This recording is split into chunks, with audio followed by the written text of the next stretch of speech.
ہمارے ایک دوست نے دعوت کی, اس وقت اتفاق سے میری صرف 2 تھی, تو میں نے کہا دونوں کو ایک ساتھ لے کے جاؤں گا تو میں خود نہیں جا سکوں گا, میں باہر ہی کھڑا رہوں گا, تو اس لیے 1 by 1 پہلے ایک کو پھر دوسرے گھر والوں کو لے جاؤں میں.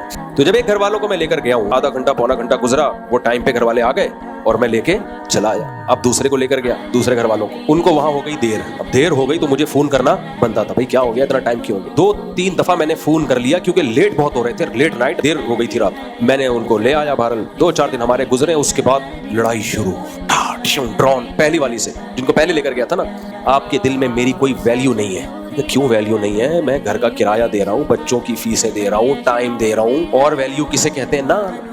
اب اچھا, خواتین کی عادت ہوتی ہے اصل بات نہیں بتاتی, شروع میں یہ سیاستیں چل رہی ہوتی ہیں. جب اس کی ڈیپ میں گیا تو پتہ یہ چلا کہ جنہوں نے گھر میں دعوت کی تھی نا عقیقے کی, ان کی خواتین کا کہیں بعد میں رابطہ ہوا پہلے گھر والوں سے, اور ان کی خواتین نے ہمارے پہلے گھر والوں کو کہا کہ جب آپ آ کے بیٹھی تھی مفتی صاحب کا ایک فون بھی نہیں آیا, جب دوسری آئی تھی کم سے کم 5-6 کالیں کی ہیں, اتنی فکر ہے.